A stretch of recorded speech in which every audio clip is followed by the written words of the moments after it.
श्रोताओं, आइए श्रवण करते हैं वैभव लक्ष्मी व्रत कथा के नियमों का। लक्ष्मी प्राप्ति के लिए साधना की आवश्यकता है, तप और त्याग की आवश्यकता है।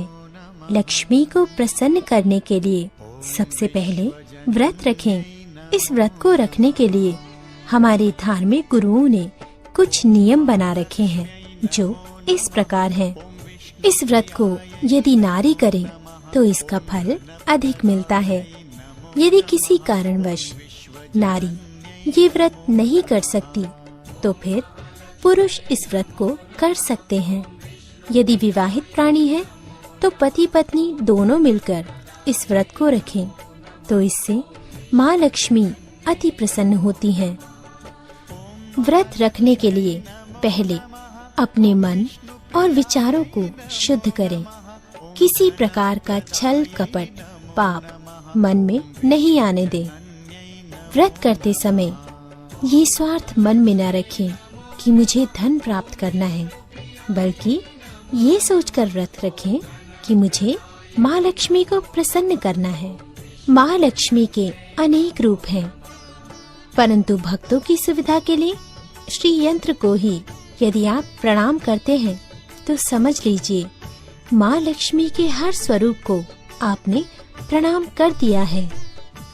माँ लक्ष्मी का व्रत शुक्रवार के दिन रखना चाहिए।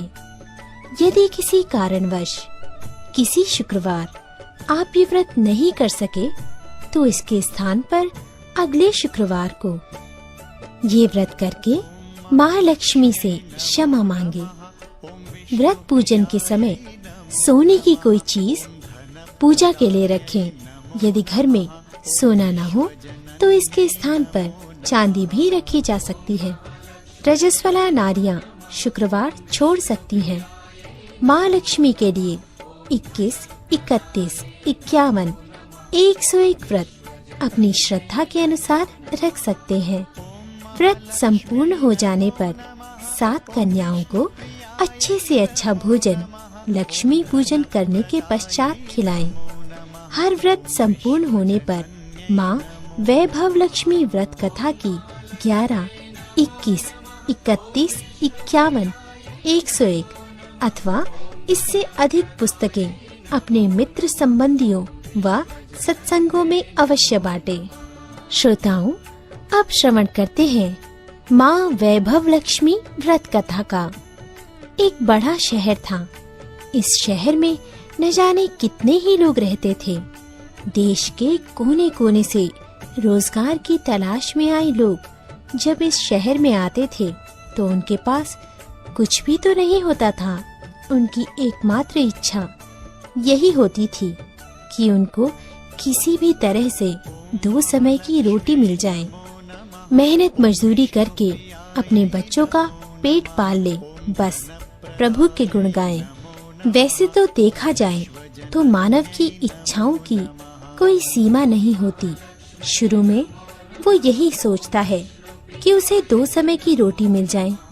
प्रभु की यही सबसे बड़ी कृपा होगी।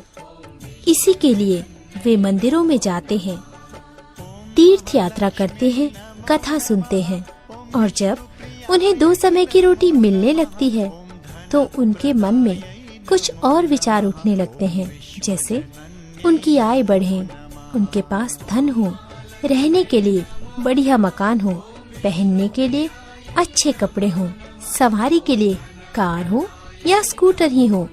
बस रोटी मिलने के पश्चात उनकी लालसा बढ़ती जाती है। किसी ने ठीक ही कहा है, भूख की एक सीमा है जिसे खाना खाते ही पूरा कर लिया जाता है, परंतु लालसा की तो कोई सीमा नहीं। मानव जीवन की भी एक सीमा है। लाखों करोड़ों के सपने, सुख शांति और मौज मस्ती की आशाओं की लालसा करने वाला इंसान ये भूल जाता है कि ये द्वार उसे मृत्यु की ओर ले जा रहा है। मानव जीवन इतना बड़ा कहाँ है जिस पर हम भविष्य का इतना बड़ा बोझ लाद देते हैं। हम काम, क्रोध, लोभ, मोह, अहंकार में अंधे होकर उस प्रभु, उस महाशक्ति को भूल जाते हैं जिसने इस संसार को जन्म दिया है। जो जीवन देता है वही मृत्यु भी देता है। कलयुग में तो ऐसा ही होता है। पाप की परछाइयाँ लंबी और गहरी होना शुरू हो जाती हैं। धर्म व्यापार बन जाता है, अधर्मी खूब फलते फूलते हैं। इस बड़े शहर में तो धर्म कम और अधर्म अधिक था। इसी शहर के एक मोहल्ले में राधा और गोपाल पति पत्नी के रूप में रहते थे। उनका छोटा सा घर था, यानी घर के नाम पर एक कमरा था। उसी में रसोई, उसी में सोना, उसी में खाना पीना, यही था उनका घर। गोपाल किसी मिल में नौकरी करता था। राधा घर का सारा कामकाज करती थी।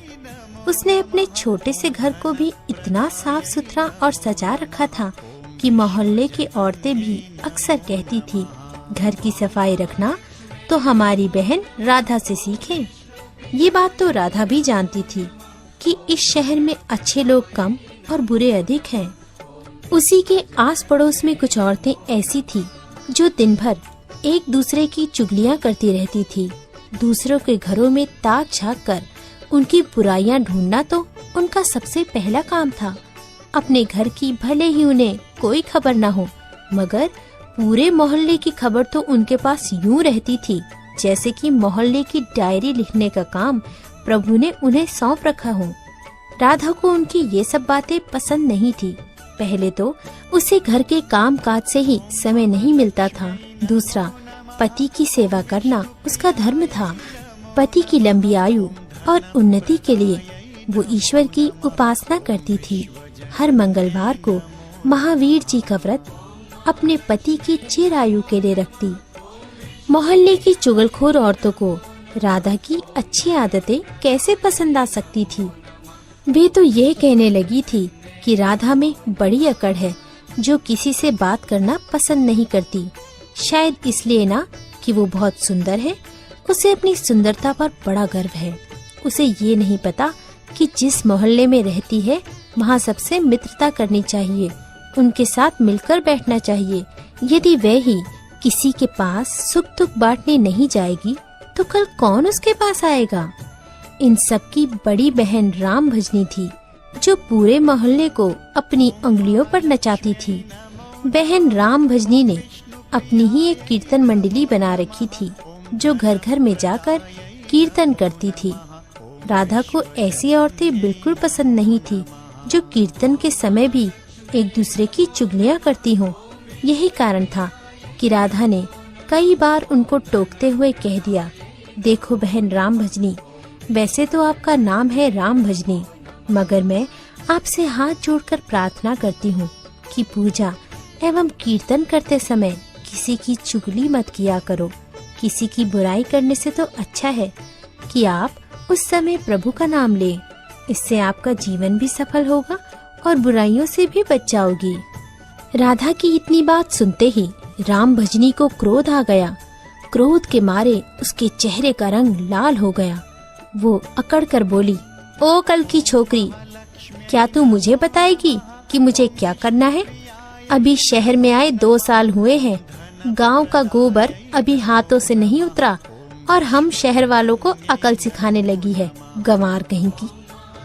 देखो बहन, मैं गंवार हूँ या कुछ और, मैं प्रभु भक्ति में पूरा विश्वास रखती हूँ। मैं अच्छी तरह जानती हूँ कि भक्ति में शक्ति है। भक्ति ढोलकियाँ चिमटे बजाने से नहीं होती, बल्कि सत्य के पथ पर चलने से होती है। ईश्वर का यही सिद्धांत है, यही शिक्षा है कि किसी का बुरा मत करो। मैं तो हर जीवात्मा में रहता हूँ।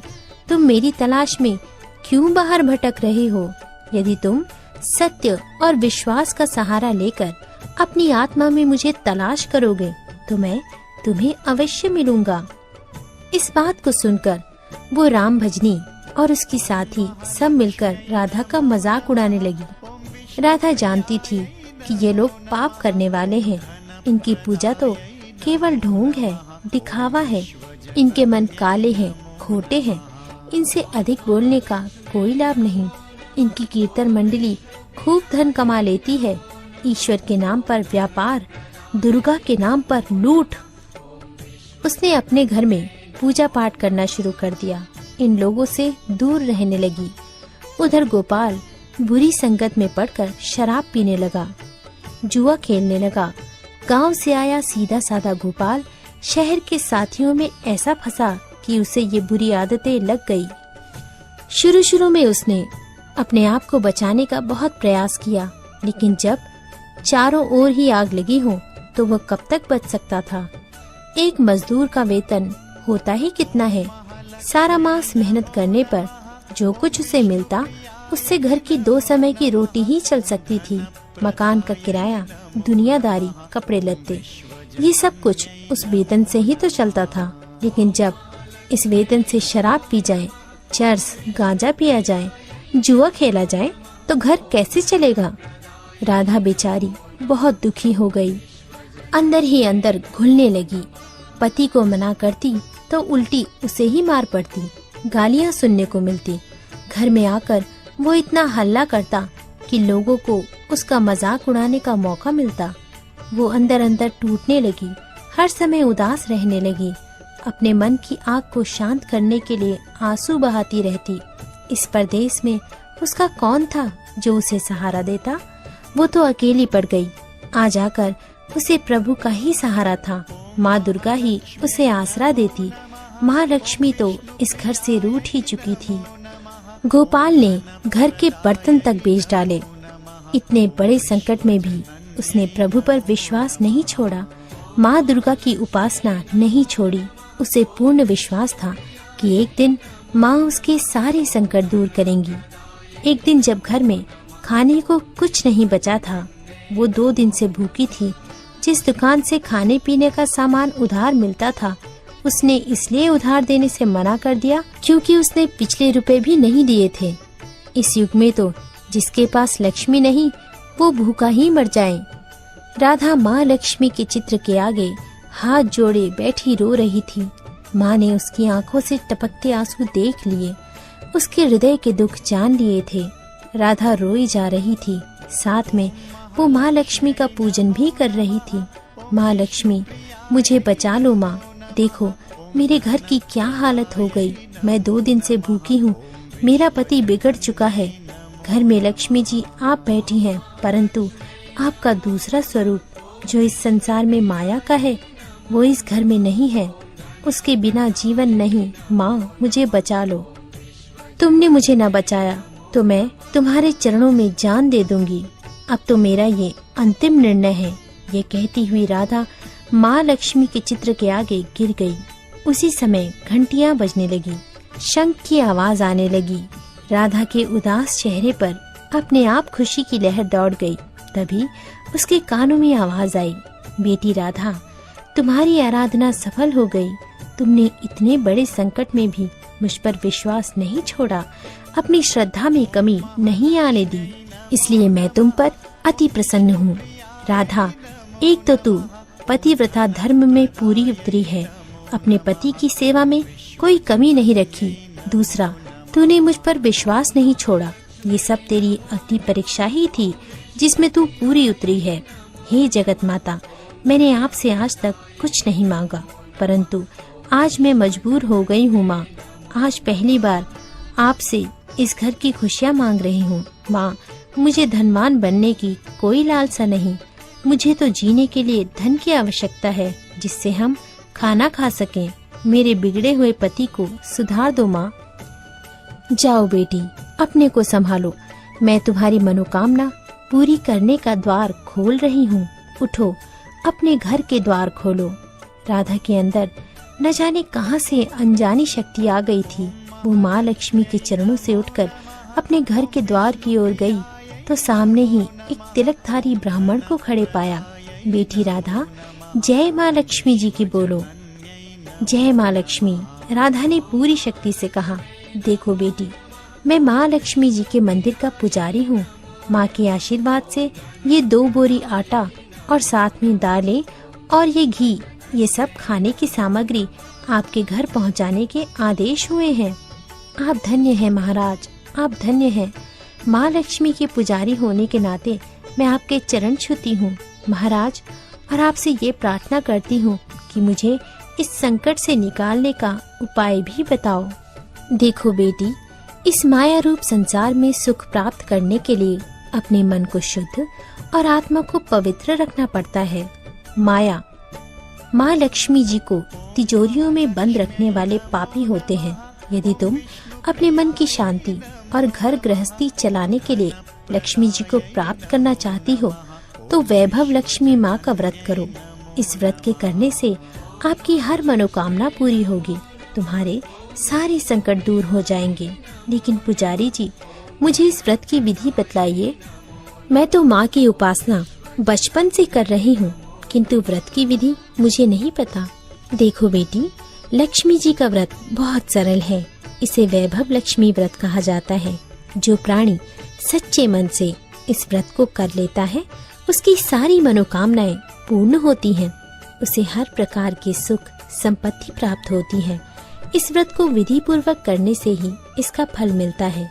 जो लोग इस व्रत को विधि पूर्वक नहीं करते, उन्हें कोई फल तो नहीं मिलता, बल्कि वे अपने मन की शांति खो बैठते हैं। कई पाखंडी और धोखेबाज ये कहते हैं कि सोने के गहने की हल्दी कुमकुम से पूजा करो, बस व्रत हो गया। परंतु ऐसा नहीं है। कोई भी व्रत जब तक अपनी विधि के अनुसार नहीं किया जाता, उसका फल शून्य ही मिलेगा। ये सब कुछ अपने आप पर निर्भर करता है। वैसे घर में यदि सोना हो तो व्रत रखकर उसकी उपासना जरूर करें। माँ लक्ष्मी जी का व्रत शुक्रवार को रखना चाहिए। सुबह उठकर नहा धोकर साफ सुथरे कपड़े पहने और दिन भर माँ का पूजन करें। हर समय मुख से यही शब्द निकले, जय लक्ष्मी माँ। शाम के समय पूर्व दिशा की ओर मुँह करके आसन पर बैठें और माँ लक्ष्मी जी की मूर्ति या चित्र किसी ऊंचे स्थान पर रख उसके आगे चावलों की ढेरी लगाएं। एक खुली प्लेट में सोने के जेवर रखें। यदि सोने के जेवर ना हो तो चांदी से भी काम चलेगा। माँ लक्ष्मी के चरणों में गुलाब के सुर्ख फूल अर्पण करके धूप के साथ साथ देसी घी की ज्योति जलाएं।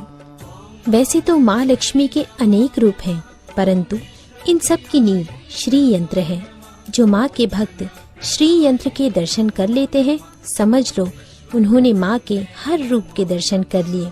इसलिए माँ के पूजन के समय श्री यंत्र को रखना ना भूलें।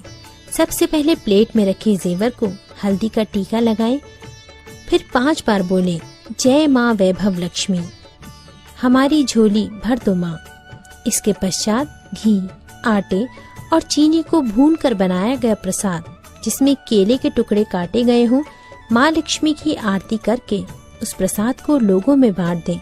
बांटते समय भी आपकी जबान पर माता लक्ष्मी की जय जयकार जरूर होनी चाहिए। ये व्रत निरंतर 21 या 51 दिन रखे जा सकते हैं। सूर्यास्त होने के पश्चात माँ की उपासना करके जब प्रसाद बांट लें तो आप भी भोजन ग्रहण कर सकते हैं। माँ के आगे पड़े चावलों को सब पक्षियों को डाल दें। व्रत रखने वाले हर भक्त के लिए ये जरूरी है कि वो श्री वैभव लक्ष्मी व्रत कथा का पाठ करें और लोगों को भी कथा सुनाएं। इससे और अधिक पुण्य मिलता है। ये सारे व्रत जब विधि पूर्वक पूरे हो जाएं, तो इसके फल स्वरूप प्राणी की हर इच्छा पूरी हो जाती है। माँ लक्ष्मी स्वयं उनका कल्याण करती हैं। उनके घर में सुख ही सुख मिलते हैं। धन तो आता ही है, परंतु जिसके घर में संतान न हो उसके लिए ये व्रत वरदान से कम नहीं।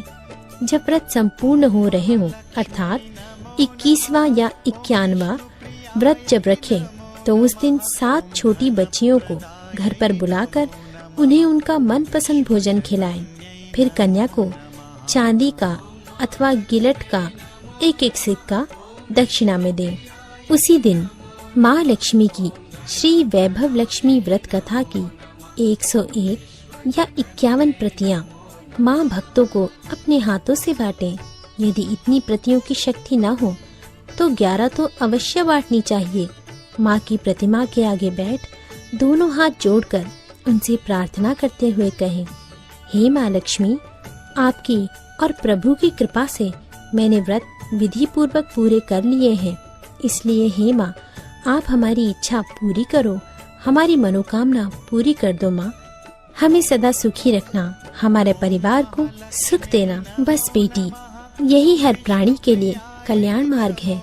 तुम भी श्री वैभव लक्ष्मी व्रत करो, तुम्हारा पति भी ठीक हो जाएगा और तुम्हें धन भी मिलेगा। तुम सदा कष्ट मुक्त रहोगी। ये कहते हुए पुजारी जी तो चले गए। राधा ने आटे की बोरियां पड़ोसन की सहायता से अंदर रखवा दी। दालों को भी अंदर रखा। माँ लक्ष्मी की उपासना तो कर ही रही थी, परंतु विधि अनुसार नहीं कर पाती थी।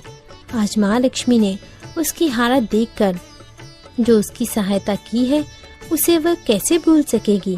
सहसा उसे ध्यान आया, कल ही शुक्रवार है, मैं कल से ही माँ लक्ष्मी जी के 21 व्रत आरम्भ करूंगी। दूसरे ही दिन राधा ने शुक्रवार की व्रत कथा आरंभ कर दी और साथ ही माँ का व्रत रखा। सारा दिन माँ की आरती करती रही। फिर उसने रात्रि के समय श्री वैभव लक्ष्मी व्रत कथा का पाठ करके घर आए पति के चरण छूकर उसे प्रसाद खिलाया। पति कहने लगा, मेरी राधा, तुम तो सचमुच देवी ही लग रही हो। मैं ही पापी था जो आज तक देवता न बनकर राक्षस बना रहा, लेकिन आज मेरी आंखें खुल गई हैं।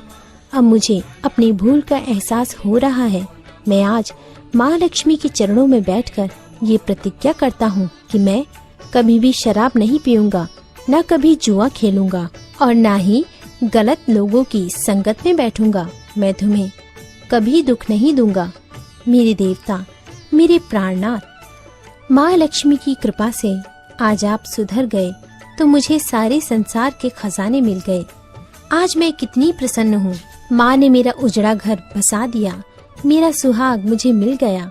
अब मैं 21 व्रत पूर्ण करके श्री वैभव लक्ष्मी व्रत कथा की 51 प्रतियां लक्ष्मी भक्तों को बांटूंगी, ताकि उनका भी मेरी ही बात ही कल्याण हो। गोपाल कहने लगा, देखो राधा, जिस माँ लक्ष्मी ने मुझे पाप के संसार से निकाल दिया है, मैं भी उनके 21 व्रत रखूंगा, सदा घर में उनकी पूजा करूंगा। राधा ने अपने पति के चरणों में अपना सर रखा और कहा, मेरे देवता, आज मैं बहुत प्रसन्न हूँ। माँ लक्ष्मी की कृपा से मुझे आज नवजीवन मिला है।